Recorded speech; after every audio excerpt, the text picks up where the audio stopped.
Nongeye kubasuhuza cyane mwese mukurikirana Voice Moderi Rwanda TV. Dutangiye isomo kwiga kudoda season ya 19 episode 23 aho turi gukora iriba yacu muri kureba hano. Ahantu tugeze nihe no kuvuga tuwe mushyashya cyangwa se dusanzwe turi kwigana hano. Ahantu tugeze turimo turakora ipensi. Reba hari mu gatuza neza no kuvuga ati witegereze neza izi moderi zose zindi uri kubona twarazikoze yaba ku maboko yaba imbere mu gatuza ibisigaye n'ibikeya. Sasa rero iriba ryacu mu mugongo ni kuri rimeze moderi mu mugongo hagati na hagati nagihagera no kuvuga ati inyuma ni nk'ari simple moderi ku rutugu ikaba imbere mu gatuza ikaba no ku maboko. Sasa rero dore hari imbere hari amabere niho tugeze. Itegereze neza hari amabere yicaye muri ipensi ni ukuvuga ngo niho turi. Nongere masubiremo niho turi byitegereze neza. Sasa rero mu ncamo kizagiye ziranga iyi moderi yacu cyangwa se noribaya harimo gufata ibipimo uko babigabanya narabigishe muri episode ya mbere gushushanya. Ibi byose mwarabibonye ntago ari ibyo gusa umaze gushushanya twarebye nuko bakata kuko ntago wakata ibyo utashushanyije ntago wagereranya ngo urapfa gukata ibyo ubonye urabanza ugashushanya ukabona gukata. Nyuma yo gukata rero turakomeza turakata na moderi yacu izi moderi muzizi ku maboko. Ibi nabyo mwarabibonye muri episode ya mbere no kuvuga ati we mushyashya rero urabona ko ibintu byinshi byaragucitse. Ushobora kureba no episode ukayibuka unsobanura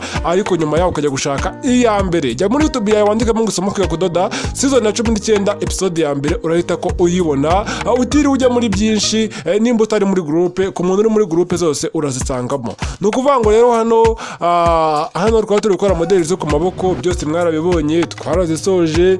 Dore ibi byose twarabisoje urabona tuzageze kure. Dore ibi nabyo twarabisoje ibi mwarabibonye. Nyuma yo kubibona sasa rero ibi ngibi nabyo twarabisoje ariko nako turabisoza neza. Dore turi hano ahangaha niho turi. Ahangaha uri kureba ku mayipensi niho turi. Izi zimbere twarazirangije zihagaze ko zino z'inyuma ntabwo turazigeraho. Dore ibisigaye ipensi z'inyuma gutera imashini inyuma hanyuma tugateranya nyuma tugatera ibipensi tukaba turasoje. Urumva ko turi gusatira ku musozo. Ibi bintu natangiye kubivuga no mu ikote naho natangiye kubabwira ko turi gusatira ku musozo. Tugiye gusozereza rimwe mu cyumweru gitaha dushaka kuzatangira irindi somo season ya 20. Season ya 20 mu cyumweru gitaha ishobora gusohoka ariko bizaterwa. Mu gihe izaba itarasohoka tuzaturi kwirebera utumoderi nk'ibisa. No kuvuga ngo rero hano aho twasojereje ni hano mbasubije inyuma nk'amasegonda 30 cyangwa umunota umwe. No kuvuga ngo hano ndi gutera ipensi itambitse. Ndi kubabwira ati ipensi itambitse nibura uba ugomba kubyimbyamo igice kugira ngo ipensi itambitse igarura amabere. Nyine ngiye nsobanura ipensi n'umumaro wayo kugira ngo ubashe gusobanukirwa neza. Ipensi itambitse rero ni igice kuriya ni biramba nshaka gusa. Ntago wemerewe gukora iribaya ngo bure ushyiramo ipensi zihagaze gusa izitambitse ziburemo. Ibyo bintu ni amakosa ni amafuti ntabwo ibyo bintu nabigushyigikiramo. No kuvuga ngo mu gihe cyose wakoze iribaya riri kuri tayi ryegereye kubera icyo ipensi itambitse utayishyiramo uri kuyitarukira iki. Abantu benshi ntabwo bazi umumaro w'ipensi itambitse abenshi ntandi izo bakora. Utazatungurwa no gusanga imwe mu myenda yawe icyo nakwita nk'amariba cyangwa indi myenda irimo amayipensi ushobora kureba ugasanga wenda ubaye umutayeri vuba aha ariko mbere waradodeshaga wajya kureba ugasanga na ipensi zitambitse zirimo cyangwa se zirimo mu myenda mikeya. Rero niyo mpamvu abantu benshi badoda ipensi itambitse ntabwo babaza umumaro wazo. Niyo mpamvu njye mbisobanura byose akantu ku kandi kugira ngo urusheho gusobanukirwa. No kuvuga ngo ipensi itambitse bigomba kujya ku mpande zombi kubera ko umuntu agira amabere abiri. Buri ipensi ibigenewe ibere rimwe. Ipensi imwe y'ibere rimwe n'indi ya kabiri y'ibere rya kabiri. Niyo mpamvu hano bagomba kujyamo ipensi ebyiri kugira ngo zifate amabere abiri. Na ipensi zihagaze hano ziba ari ebyiri kuko buri ipensi n'ibere ryayo. No kuvuga ngo ibere rimwe riba rifite ipensi imwe ihagaze rikagira na ipensi itambitse n'indi bere rikagira ipensi ihagaze na ipensi itambitse. Niyo mpamvu rero ubona nasizemo ipensi enye ku gipande cy'imbere. Ibi bintu nizere ko bisobanukiwe. Ibi birebye ko rero ubona bitaye forome kuko mbere na mbere tutarashyiramo ipensi ubona bigororotse bimeze ukuntu. Ipensi zikimara kujyamo urabona hari ibyikuruye hari ibyo wagira ngo ni amarinda twasizemo. Nyine mubona nta forome bifite ku muntu w'umunyabwoba ahita avuga ngo reka bikosore ngo yabyishe ngo hano biri gukurura kandi ahubwo ntumenye ko ugiye kubyica ahubwo. Ni ukuvuga ngo nyine niko bimere gukora moderi ubundi akenshi umuntu ayibona neza umuntu yipimye. Buriya amatsiko azajya ashira ari uko umuntu yipimye. Buriya rero nimba uri umukiriya udodesha nubwo uzajya uvuga ngo umwenda wanjye nta wundi muntu wemerewe kuwambaraho.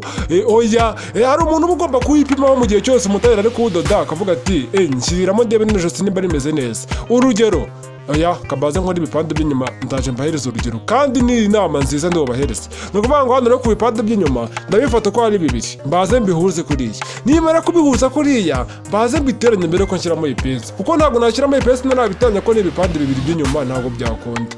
Ni ukuvuga ngo rero ikintu ngiye gukora ndabihuza kuriya, hano mpime nibura 1:25. uba hari umuntu wese uvuga ngo urabonetse ko tuzi ko muri kutire muri episode ya mbere twasizemo rimwe n'igice ya kutire ku gipimo 1:25. ni ukubera ko iyindi 25 bagendeye muri kutire yo guteranya hariya hano hagati na hagati ndi kudubura. Umuntu areba jati guteranya se ndi kudubura ntabwo uzi ko bitwara kutire, niyo mpamvu hari ndi gupima 1:25. ubundi nyirizina turi mu gukata hariya turenzamo 1 ariko mu guteranya duteranyiriza kuri 1:25 kuko iyindi 25 bagendeyemo hariya n'ubundi bayanarenze. nuko nyine erega hari ibintu nyine ugenda ushyiramo n'utuntu ko kugereranya, kuko ngiye gupima nasanga no mu kudubura nafashemo nk'igice, nibura bakabyo gutangiza nko kuri 1 ariko oya gira 1:25. hariya rero mpite materanyiriza neza ku buryo bungana hejuru umenye ko ibipande bireshya. abantu mwiga kudoda murifata hejuru mukasumbanya ngo mwagiye gupfundika ngo birikurura byikurura uri kureba bifata ubice wongere ubiteranye neza. ni ukuvuga ngo kondisiyo ya mbere icyo nakwita nk'itegeko, hariya hejuru ugomba kuhareshyeshya mu gihe cyose ugiye guteranya bino bipande by'inyuma. hari umuntu uteranya imashini yanjye ngo ndateranyije nsubije inyuma ngihita ibisumbanya ngo reka nikomereze ngo n'ubundi ngo ntibizagaragara. ariko si ujya gutubura kubera iki? ninde muntu agomba uburenganzira bwo gutubura? dore hano hasi urabona ko byasumbanye wabibonye nyine ibi ngibi byagendeye mu cyo nakwita idubura. wenda hari ukuntu afashemo kutire nini yari ntabizi neza, ntabwo ari ukuvuga ngo nabisobanukiwe. hari ukuntu umuntu aba akora ibintu yihuta nyine ugasanga harimo udukosa asizemo, ariko mu rwego rwo kugira ngo ntakora bya bintu ngo ni ukubacabiranya ngo reka mbikore mbikosore mubireba. hari ahasumbana ndafata cya gipande cyabaye kirekire, dore ni iki ngiki hamwe nafunze hagana ku rutugu nzacomekeraho amaboko mpafungure kugira ngo mbone mu inzira. rero ino nzira impamvu nyisizemo ngiye kwinjiramo njye kugabanya hariya hasi yabaye harehare, nibura nongere mfatemo akantu gato kugira ngo ndebe ko hareshya, kuko njya gutangira guteranya tayari mpise mbona ko igipande kimwe cyaba kirekire. ibi nibyo usanga biba ku bantu bari kwiga kudoda, abo nakwita nk'abanyeshuri, ugasanga barabisumbanyije hasi barabyirengagije, nyamara yatera imashini ugasanga irasumbana. icyo gihe imashini isumbana biba bisa nabi ku buryo no kubireba gusa uba udashaka kubireba.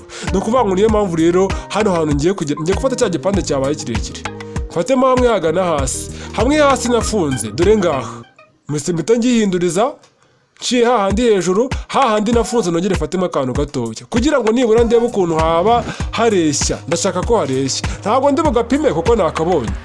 ahangaho reka nkoreshe kugereranya, nubwo nabibabujije ariko hari aho bikoreshwa. nkangaha se ubundi njya kuhapima koko, reka mfatemo akantu gato gusa, nibura numva nta 25 irimo, ntayo pe. ni 25 icya kabiri cyayahari, ni akantu gatereka gasumbaho. hari abantu bahita bikomereza ugasanga imashini yasumbanye, cyangwa se ugasanga hagiye bikurura ngo ugomba bireshyeshye, wabireshyeshye ugasanga wasize nk'amafuronse, wasize nk'amarinda utagomba kuyashyiramo. nimba wabonaga ari ikanzu, nimba wabonaga ari moderi y'amarinda uri gushyiramo hariya hasi simbizi, ariko ibyo byose babikoze ari amakosa kugira ngo uyorohereze. ni ukuvuga ngo hano hantu urabona ko mbireshyesheje neza, kuriya mbikoze buriya birahita bireshya. wabibonye. noneho nyuma yo kureshya ushaka watucishaho agapasi cyangwa se ngakomeza nkaza kucishaho agapasi nyuma. icy'ingenzi ni uko bino bipande nimbihuza ngomba kubona ko hasi bireshya, nicyo kintu nshaka. hejuru ho namaze kubireshyeshya nta kibazo mafiteho. aha hantu jya uhitondera, nongere mbisubiremo mbikubwire. nimba ari ahantu hambere ugomba kwitondera, hoya hari n'ahandi henshi wakwitondera aho ku iki gipande cy'inyuma. abantu batazi gutera imashini ngo byarabananiye, hari abantu benshi batazi gutera n'iyi mashini. ibaze noneho niba utazi gutera ino mashini ibyo wakorera majike, ya mashini ifite agace gatoya bita majike imwe bihishe bakunda gutera ku matesi, iriya ni urundi rwego. ushobora no kujya muri atelier nzima yose ukabura umuntu n'umwe watera majike. wanamubona akaguca amafaranga ariko umva akaguhenda, cyangwa se akakwigirizaho nkana bitewe n'uko niwe muntu wenyine ubikora, cyangwa se gutera amashike biyagora, cyangwa se nibyo biciro biba bihari simurenganyije nabwo, ariko ugasanga ibyo biciro birahanitse gutyo. kubera iki? majike abantu benshi barayitinya, ariko reka nzayibigishe nayo ukuntu bayitera. ni ukuvuga ngo rero hano nimba utazi gutera ino mashini isanzwe, tanzi ko majike yo wayishobora pe. kandi majike iyo ukora imyenda y'amatisa kenshi majike ugongana nazo. ugongana nazo, hari aho utaba wemerewe gutera imashini zigaragara. akamashini gahishe kagaragaza agatwe gusa bafata bari gufungura cyangwa se gufunga. Hano rero nyuma yo guteranya ngiye kumanuka nibura nka gatatu nka kane, sobereka ngire nka gatatu kanera, ukuvuga ngo hano hano ni imashini iri bugarukire, reka ngire nka gatatu ko nshobora kumanuka umubare munini kwa kundi umuntu afungura imashini nyuma agiye kwambara iribaya yaryambara bikanga n'ubundi ukumva inyuma biracyagufashe cyangwa se iribaya ryanze kujyamo. Kubera iki? Wafungiye hasi cyangwa se imashini yawe igomba kwifungura ikagira hejuru ariko ntisoze hejuru burundu. Hari abantu bayikora bakayisoza hejuru da, wajya ufungura imashini ukamera nk'umuntu uri kwambara ishati ugafunga bushyashya. Biriya bintu nyine ntago mbyanze bya burundu, simbyanze bya burundu, ariko biriya bintu ntago nabyemera cyane 100%, kereka ari umuntu wakunze iyo moderi wayimukorera. Naho ubundi icyo gihe mvuga ati se nkabura hari ukuntu iriba imashini icika, uri icitse byagenda gute? Ubwo nyine tayari bitabyihambura byose. Ni ukuvuga ngo hano rero kuri epesi y'inyuma ndatambika kane n'igice, nturutse kuri yari nka 25 imwe maze guteranyirizaho mu kanya, niho ndi bupimire ntambike kane n'igice. Ku gipande cy'inyuma dutambika kane n'igice, icy'imbere ni kane. Ku gipande cy'imbere ku mwana dutambika gatatu n'igice, ku cy'inyuma tugatambika kane. Ni igice gusa kiba kirutanwaho ku mwana n'umuntu mukuru. Sizi impamvu basizeho igice kandi amasayizi atabangana. Uba usanga abantu barutanwa cyane hagati y'umwana n'umuntu mukuru, ariko ngo hano ngo tugasombanyishaho igice. Nyine n'ibyo niba uri kwiga n'ibyo wijya kugenzeranya ibyo nakubwiye. Ni ukuvuga ngo hano rero niba ntambitse iriya mibare hariya, no ku rundi ruhande naho ndatambika ya mibare n'ubundi. Ya kane n'igice niyo ndi butambike nka ipesi nyine ukuntu umuntu ayipima. Saza reka nkwibira kandi kabanga. Ni ukuvuga ati nimba mwibuka neza kwiribaya mwikata muri episode ya mbere, hari aho tuzamukaho nimba ari gatatu nimba ari kangahe murabyibuka mwikata. Rero hari ahantu mbamazamutse, hari ukuntu ncura murongo uturuka muri ka gatatu cyangwa se muri wa mumane nazamutse hariya ku ruhande kugira hasi kwiribaya amere nka nkoza kamadiba. Abantu twatangiranye episode ya mbere mwarabibonye, iribaya ntabwo riba rireshya hasi, reka hasi iribaya riba risumbana, riba rikoze madiba itagaragara. Uzabyitegereze neza, hagati na hagati hari ukuntu haba hameze nk'ahazamutsemo, ariko byagera oya hagati na hagati haba hameze nk'ahamanutsemo, byagera ku ruhande rugana mu kwaha hakamera nk'ahazamutsemo, nyine akantu kameze nk'akamadiba. Hano nimara gutambika noneho ya kane n'igice ndaca umurongo muri ya kane n'igice, noneho handi ndaca umurongo muri ya kane n'igice, ariko hano harajyamo pensi ebyiri gusa mu rwego rw'uko inyuma mu mugongo nta mabere haba. Epesi itambitse igomba kujya ahantu hari amabere. Saza rero ku gipande cy'inyuma cyo epesi itambitse ntabwo iri bujyemo, turashyiramo ihagaze gusa. Ahubwo wakwibaza ati se naho turamanuka ya gatandatu ku gipande cy'imbere twamanutse? Hoya, ku gipande cy'inyuma ntabwo tumanuka gatandatu, ku gatandatu tuyimanuka ku gipande cy'imbere bitewe n'uko ariho haba hari amabere. Buriya nicyo kigereranyo cy'ahantu Imana nyine iba yaraturemye ikaba yishyira amabere ku bantu b'abamama n'abakobwa. Naho ubundi ku gipande cy'inyuma cyo nta mabere hari, ntabwo tumanuka gatandatu, ahubwo naturuka hano hagana mu kwaha nibura manuke nibura manutse nko mu kwaha nibura ngereranye nka kuri nka kabiri cyangwa nka gatatu. Ni ukuvuga ngo ni munsi y'amaho gato. Niyo mpamvu rero ntabwo mpima nturutse ku ijosi, hari ahantu rero mbidekarika n'inyuma hariya kugira ngo hari ahantu urabona haransize uriya murongo, ni munsi y'amaha nibura nka rimwe cyangwa kabiri, hariya ku maha manutse nka kabiri aho cyangwa se nka rimwe n'igice, aho hantu niho nsize pensire bugarukire. Rero abantu benshi baragereranya ku gipande cy'inyuma. Impamvu naba nsatiriye hejuru ku ijosi ni ukugira ngo iyi pensi itazazamuka ikajya hejuru ku ijosi igafata nk'ahantu hatari ngombwa, kuko hejuru buriya ku bitugu haba hari ahantu hameze nk'aho, reka mwite wenda mu kinyarwanda, ahantu nyine haba hari umugongo cyangwa igufa ry'akaboko ry'inyuma mu mugongo riba rimeze nk'iribyimbye.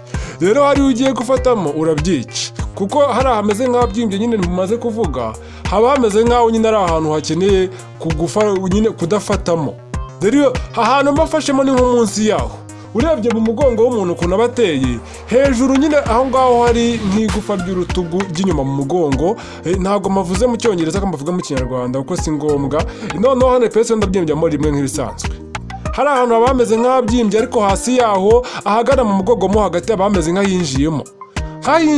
Uzitegereze mu mugongo urebe ukuntu haba hateye ni gutyo haba hameze. Niyo mpamvu rero hamwe hameze nk'ahinjiyemo hose mfatamo gutya ngafatamo. Niyo mpamvu akenshi ko ku makanzu usanga inyuma harimo icyuka, bakavuga ati turashyiramo ipensi kugira kivemo, nuko inyuma mu mugongo haba hameze nk'ahihese. Rero mugomba gufatamo kuriya, wabibonye ibi ngibi nibyo ngomba gukora kugira ngo kiriya cyuka kivemo. Abantu mukora amakanzu ngo arataratse ngo ariko ameze nkaho hari amakanzu arataratse ariko ameze nk'ayegereye. Ubwo ndavuga nk'amakanzu y'amambobo. Reka tujye ku makanzu yo mu mabazi, amabazi y'amarishe cyangwa se amabazi asanzwe, ukavana nk'iki gikanzu gifite ibibaba.